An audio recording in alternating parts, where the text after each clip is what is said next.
Welcome back to Positive Minds with Stephen Akindayomi. In today's episode, I'll be talking about it is you versus you.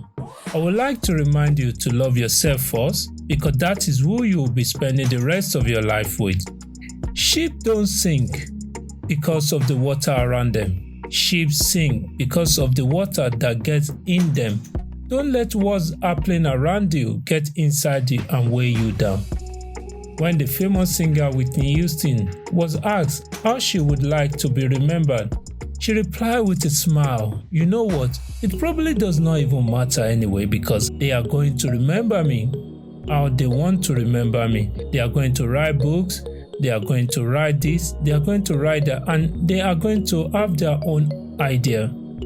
She ended up saying, "I just want people to remember me for just being a nice person, someone who cares, someone who tried to do everything righteously. I don't want to go down for being a hag." Having heard Whitney Houston respond, I decided to dig out the meaning of the word hag. The dictionary definition of hag is an ugly old woman or an unpleasant or crude one. No wonder she does not want to be known as that. Whitney's death was sad, but her legacy lives on. Although a pleasant person, she appeared to struggle with being happy. It seems like she made others happy, even at the expense of her own happiness. Watching her story, it appeared to me that she struggled with her own identity and then often pleased people, even at her own detriment. She struggled with her own self-care. You can't be responsible for how everyone around you feel about how you live your life. So stop worrying about how people will react to your choices and start getting real about how you feel about your life.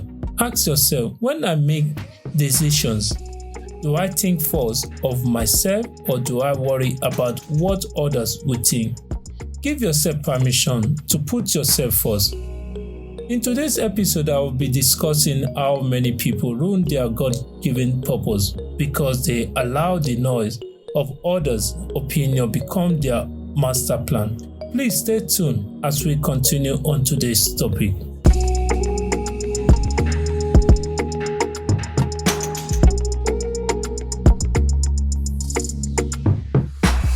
Thank you for sitting back. A very happy new year to you all. And 20 proved to be a trying year for most. But I'm grateful we made it to 2021. I am truly happy to be doing my first podcast of the year. I want to thank you all for your support and look forward to inspiring you throughout 2021. I would like to use this opportunity to thank all the key workers such as the doctors, nurses, police, teachers, all folks in uniform that have to keep working while others stays at home, including delivery guys. We couldn't get our store without them, and the bus drivers and others. And not to forget the grocery workers and fast food staff as well. I just want to say a big thank you to you guys, and your efforts will not be in vain. And this year, promise you will be best of yourself. We all construct image of who we think we are and who we want the world to see, and then attempt to live up to them. When the image you portray on the outside comes from who you truly are on the inside, you are being your authentic self. When the person you show the world is based on fitting into expectations, ideas, and images set by the society, your friends and family, or your work colleagues, you are living inauthentically. Choose to give up this false image instead and live from the inside out. You think about doing one thing, and the next thing you know, you are off doing something completely different. It is not your fault. We all start out the same way. Very few of us know what we want to do when we grow up. I can tell you I certainly fell into this category until when I discovered a life untrained secret. What makes some people more successful than others is their ability to have a clear vision of who they are and what talent they bring to the table. They discover what I call the music inside of them, and it's one of the most important elements in getting what you want in life, as in clarity. This is essential in everything you do in life. It will give you the power to cut through the unique and get to the good stuff. It will help you to gain the sense of destiny. You will enjoy a sense of peace and calming as you realize what you were meant to be and do. Experience has taught me that people who struggle with self-care usually struggle to create boundaries. At the start of a new year, it's common for us to have plans and New Year resolution like, I'm going to cut down on my spending, I'm going to stop drinking or party, I'm going to take a training course or better myself and increase my earning, etc. However, most of us never keep to this resolution as our energy and passion fades after a few couple of days. Why is this so? Furthermore, why do we give up so readily? To be honest, some people think if they fail fulfilling their New Year resolution early in the year, that they have failed themselves completely for that year. But no, that is untrue. The fact that you fell off the path you had set a few days into the year does not determine your whole year. Your year is by no means wasted and there is no need regretting anything. The truth is that changing some habit needs counseling or help from others. Please don't think it is hard to make life change at any point. For instance, if you are planning to change a career or getting a new job, you might need to talk to someone who can help you if you are finding it difficult to achieve it on your own. We are all adaptable to change. At least COVID taught us that, I'm sure. Let's look at it this way. Our mind is like a farm. It will produce whatever we plant in it, but if we do not cultivate our farm right or fail to plant anything, then our farm will produce weeds. What am I saying here? Our mind will either give us useful thoughts or hopeless ones. It all depends on what we are lending our minds to. So like the farm, if your mind is not taken care of, what grow in it will be weeds and thorns. Therefore, let's be intentional about the choices we make about our lives this year. However, please remember to make choices that are you, that will ultimately add to your self-worth and happiness. The easiest thing to be in the world is you, and the most difficult thing to be is someone else. Don't try to be someone other than yourself. There is only one you, and don't let others put you in that position. It does not matter if you try again, and even fail. What really matters is that with each attempt, you learn something new. Rather than dwelling on the failure, accept what lesson the failure presents so you can in turn progress onward. No one would have crossed the ocean if they could have gotten off the ship in the storm. No one. Most people don't have that willingness to break bad habits. They have a lot of excuses and they talk like victims. But if you stick to your original plan toward achieving your goal, trust me, sooner, when all is well, you're going to look back on this period of your life and be so glad that you never gave up. Every person is born with unique gifts, talents, and inclinations. Usually, one is comfortable doing what one finds natural and won't struggle doing that. When you find your gifting and use them, your gift leads you to a real happiness and success. Think about Tiger Woods. I would say he has a natural gift. Put it simply, he was born to play golf. He has, however, refined his talent through years and years of training, and today is one of the world's best golfers. Now, if someone else attempts to be a Tiger Woods without actually having that gift, even with as much practice, they may be as great as Woods. So, what am I trying to say? We all have unique gifts, and we have to be intentional to discover what our gifts are. When you start noticing the compliments you often get from people, there might be a gift there.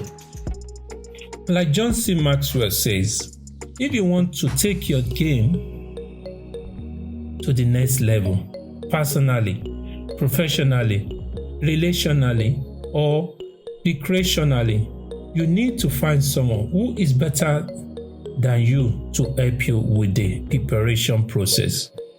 Be open and honest with the person, and it will be able to evaluate your alignment and help you get on course. I know some people think, money is what they need to be happy. Some even think without money, they can't amount to someone in life or fulfill their God-given talent. These are untrue.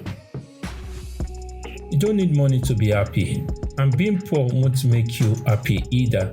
The truth is that being poor will even make you sad, unhappy, and depend on others.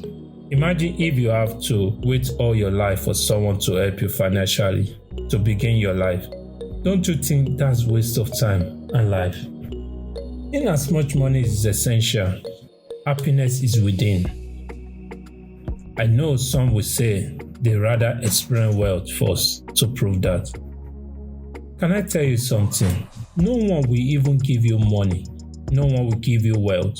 You need to work for it. And always remember that it is what you bring that will give you the money. You can't want money without working on something that will give you money in exchange. It is not possible. In simple terms, no amount of money or words you make that will make you happy if you are not happy with yourself. Nothing better and more powerful to know yourself. Don't compare chapter 1 of your life to someone else's chapter 20. What is the point of climbing this ladder of success only to find it is leaning against the wrong building? I will give you an example. I remember an event that once happened to me many years ago in my 20s when I first came to the UK. Quite well, just like yesterday. I was at the train station on my way out. The information board displayed the correct details to my destination. I was at the right platform of this particular journey when suddenly I noticed the people on my platform were running to the other platform after announcement made. I joined other commuters and ran after the train, only to board and realize I was on the wrong train because I rushed after the crowd. My advice for you is to quit running with the crowd today. If you board the wrong train, it is of no use running along the corridor in the other direction. I tell you to believe in yourself and don't let anyone tell you what you cannot do. Try to always put a smile on your face, evaluating each day after it passes. A friend once lamented that life is just too much for him. I've been confused from the day I was born. I think the whole problem is that we were thrown into life too fast. We were not really prepared. But if you don't live it, you don't believe it. We have to be creative. Consider how eagles learn how to fly. The father eagle takes the eaglet on his wings high up the air, then close his wings, and the eaglets begin to fall. They have two options: fly or die. When crisis comes, it produces fear, depression, frustration, anxieties, worry, hopeless. We really can be anxious for nothing. Pray about everything and be thankful for anything. I've got a simple question for you. Who are you? Look, this is not a job interview or any type of interview. Stand in front of your mirror and answer that question and be honest with your answer. Because let's face it, you and I both know that we all have two personalities who live two different lives. There is the life we want to live, and then there is a life we are actually living. Your life list should be your life list. In other words, it should not be based on consideration of the kind of person others expect you to be, but instead on the person you dream of becoming. How should a person respond when his or her dream dies? How does someone recover when his hopes are dashed? Remember, a failed dream does not make you a failure. In conclusion, in today's topic, I will leave you with this word. You can't depend on your eyes when your imagination is out of focus. Achievers maintain a positive focus in life no matter what is going on around them. Be one of them today. Thank you once again for joining me on this episode. It is you versus you. I can't wait to hear from you. You can always drop your comment below. And don't forget to take care of yourself, look after yourself and those close to you. It's been a tough year coming, and I hope that 2021 bring you happiness and confidence in everything you do. Thank you. I remain your host, Stephen Akindayomi. Bye for now and stay blessed. Be positive.